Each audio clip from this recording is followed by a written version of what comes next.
we would really like to show how deep grateful we are for Judge Masipa, that he's found Oscar not guilty of murder. That's a big burden of us, of our shoulders and Oscar. We always knew the facts of the matter, and we had never any doubt in Oscar's version of this tragic incident.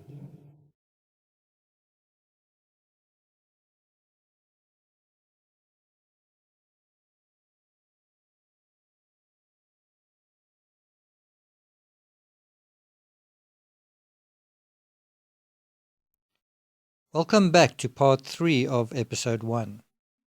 Before we go to California and look into Lisa's world, her journey, her experiences of the law, we'll be going on a journey into the world of legendary authors, magical books, my background, my attitudes to the law in South Africa, and the law in contemporary South African society. As we begin this journey, you may find yourself wondering, what does this have to do with the Oscar trial? Or where does Reeva fit into all this? Those questions are good, so hold on to them. Be patient though, because what we're doing is we're interrogating our attitudes to heroism and altruism, both those of individuals and society. We've got a lot to get through, so let's get started. Go back to your books and your armchair. Plant your trees.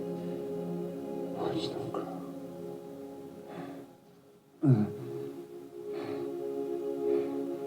If more people valued home above gold, this world would be a merry place. That's a quote from Tolkien, obviously from the movie The Hobbit. The original quote goes, "If more of us valued food and cheer and song above hoarded gold, it would be a merrier world." These are the words of Thorin Oakenshield to the little hobbit just before he dies. And it really emphasizes the idea, Tolkien's idea of heroism, which is of the ordinary or common man, that, the hobbit with his big feet, sort of hairy feet, is kind of a simple, modest sort of, the hobbits are sort of modest folk, but their values are things like loyalty, honesty, courage, and solidarity. And I think one of their greatest values are their humility. And, what we see in Tolkien's stories, whether it's The Hobbit or The Lord of the Ring, is a, a fantastic story, which is essentially about good versus evil and light versus dark. And what's interesting is if one looks at the best-selling books of all time, the number one book is by Charles Dickens. I think around about 200 million copies sold. But second and third are books by Tolkien, the Lord of the Rings and The Hobbit. And if one adds the sales of both those books, it's upwards of 300 million, which would basically make Tolkien the most popular author ever. And obviously, what's interesting with Tolkien is, he himself comes from fairly humble beginnings, and what's really interesting with a lot of extremely popular stories, whether it's Robin Hood or King Arthur, even though they in the popular imagination, there's very little information about where these stories actually came from or how they came to be, and that's strange. It's strange that these stories are so well known, and yet we're not sure how they are based on in history. And it's just a strange thing. It's strange how slippery something can be, even if it's very, very well known.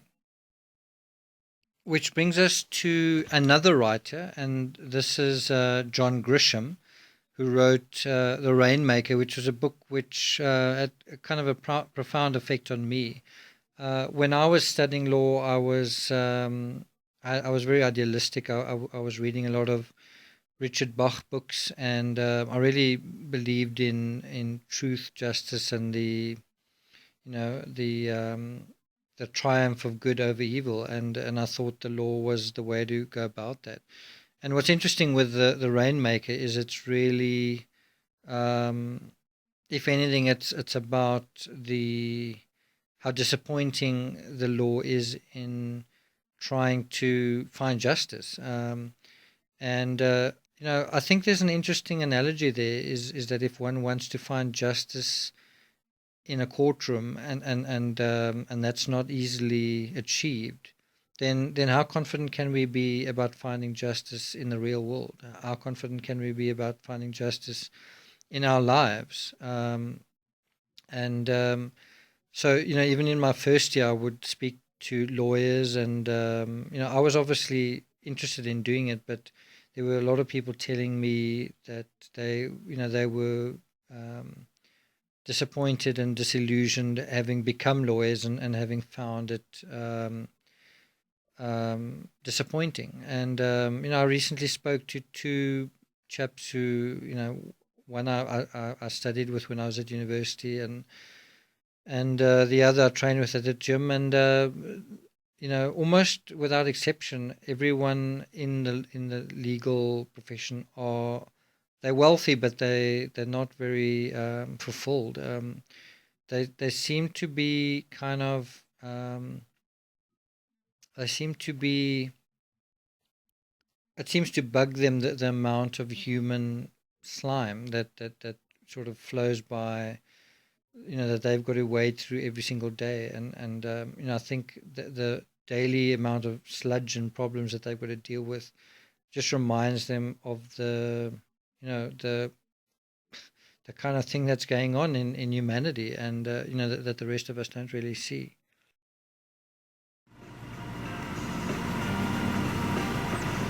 Like, comment, and share.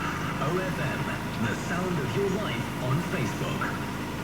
Okay, so after today's parkrun, I spoke to two friends of mine that are in the legal profession, and what was interesting was one of them was saying that you're innocent until proven broke, which basically means you can defend anyone as long as they've got money to pay for a defense.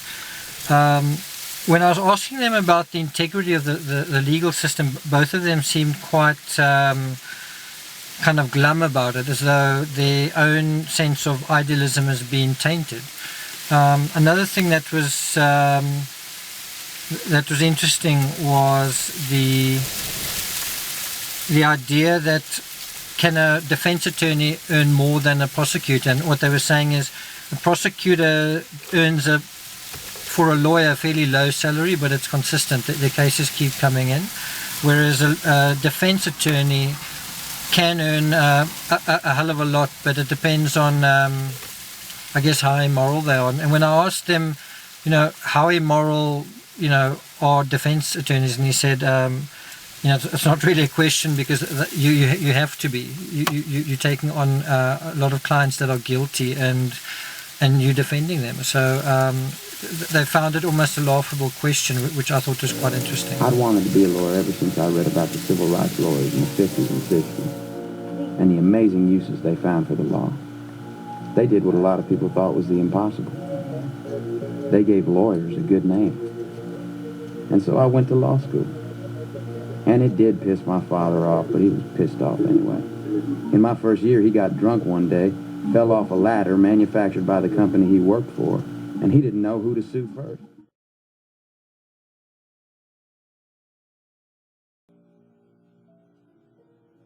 Now, in terms of John Grisham, he's a contemporary author who is one of the absolute top-selling American authors. When one goes back just a couple of years and one looks at the top-selling American authors, John Grisham is there, is quite consistent, is there again and again and again. So what's interesting with The Rainmaker, if you just do a quick read of the first chapter, how it starts is he says, my decision to become a lawyer was irrevocably sealed when I realized my father hated the legal profession. I was a young teenager, clumsy, embarrassed by my awkwardness, frustrated with life, horrified of puberty, about to be shipped off to a military school by my father for insubordination. He was an ex-Marine who believed boys should live by the crack of the whip. I developed a quick tongue and an aversion to discipline, and his solution was simply to send me away. It was years before I forgave him. The bottom line with all that is John Grisham was a lawyer himself, and he actually he threw in the towel and he became a best-selling writer. And in the same way, I guess I did the same thing. I studied law. I actually also studied business, and then I also changed direction, and I became a writer, and I became a photographer and a journalist, and to the disapproval of my father, and also, interestingly, my great-grandfather was also an artist who went against the wishes of his parents and became actually a famous artist in South Africa. But the point of The Rainmaker is, and I think it's slightly different to some of John Grisham's other work, is that he actually, it becomes a cautionary tale in a way. In a way, it's the triumph of a youngster who wants to become a lawyer, but then at the same time, we actually see that disillusionment, which I was talking about earlier, up close. Okay, and I'm going to play a short clip out of the Rainmaker trailer, and this is from way back in 1997. Here we go. Do you even remember when you first sold out? This got all twisted, didn't it? This legal profession. And so what we see in The Rainmaker is the young protagonist changing his mind about the law, seeing his role as heroic or as constructive, whatever you want to call it, and then later on changing his mind and deciding that it's not for him. And I guess I made the same decision. I mean, I ultimately didn't, as much as I've been interested in the law and I've written about it, I've not followed it myself, just as John Grisham didn't. And this brings us back to The Hobbit and those original ideas of heroism. You gave a promise. You brought upon them only ruin and death.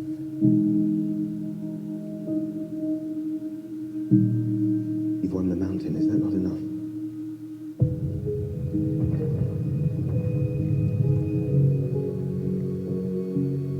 Now, we defend it. Bilbo is right. You cannot see what you have become. Everything I did for them. You started this.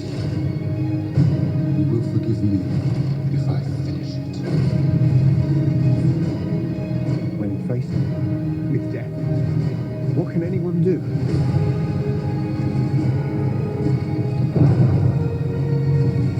I will not hide while others fight our battles for us!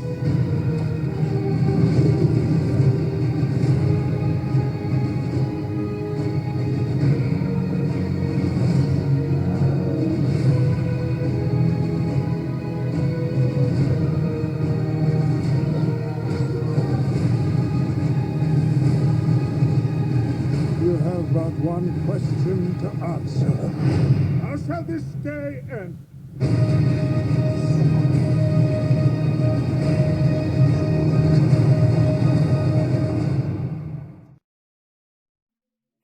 And so, what's interesting about the end of this Hobbit movie, warning, there's a little bit of a spoiler here, is just before Thorin dies, he actually apologizes to the little Hobbit for leading him into peril, not trusting him, all sorts of different things, and it actually makes us. It should make us pause when we think about our attitudes to wealth, whether it's through work, or the dreams we have, or our attitudes to heroes. When we see a hero fall, and we see what the king says to the one who survives, it's a chance for us to interrogate our ideas about heroism. Listen to this. I was too blind to see. I'm so sorry that I have led you into such peril.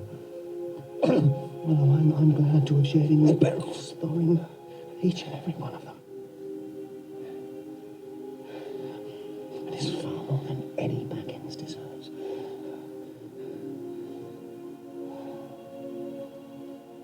Farewell, Master Bagler. Go back to your box. And your armchair. Plant your trees. Watch them grow.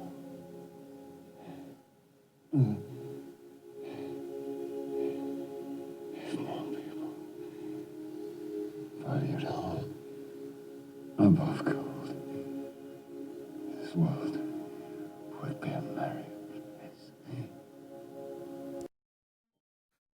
So I guess I went through a bit of a crisis when I was studying law. I enjoyed what I was studying, but I just didn't have the belief that I would ultimately, I guess, enjoy being a lawyer in the sense of wanting to sort of fight this good fight, but then ultimately being, I guess, defeated by the reality of what that would involve.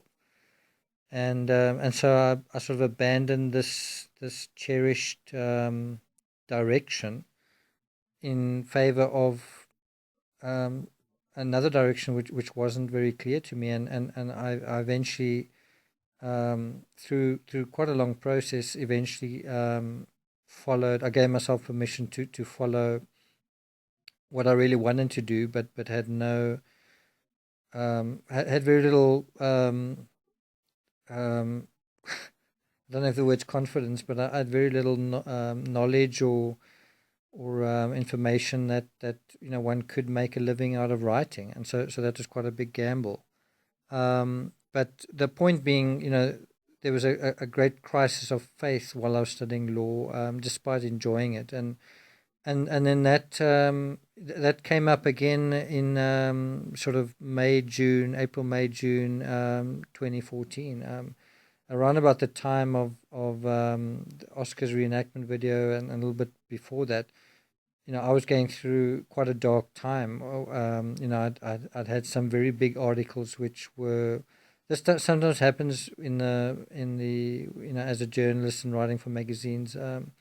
You have articles that are accepted, and then at the last minute they are not used, and it's literally like your employer saying, well, I know it's the end of the month, but I'm actually not going to give you your salary.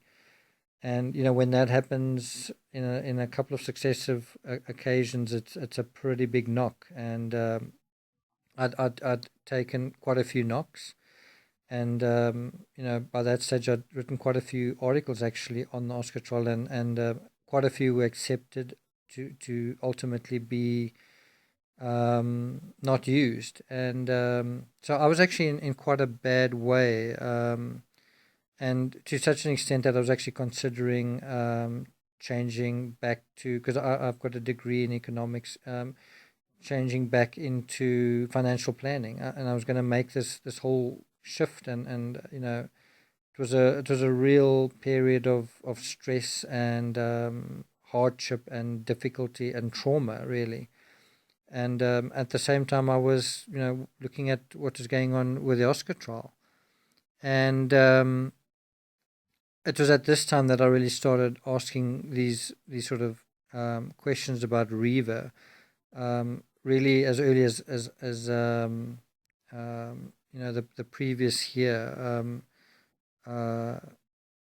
But so I was going through this period where I was literally having to change, my own career, and not out of choice, but out of financial, what's the word? Out of financial imperative.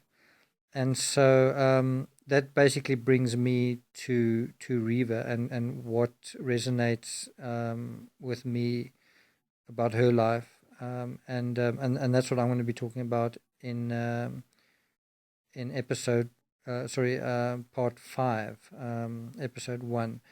As for the next part, that'll be Lisa talking to you about her experience of the law from Malay, and we'll find out what sort of difficult time she was going through herself. Okay, so thanks for listening.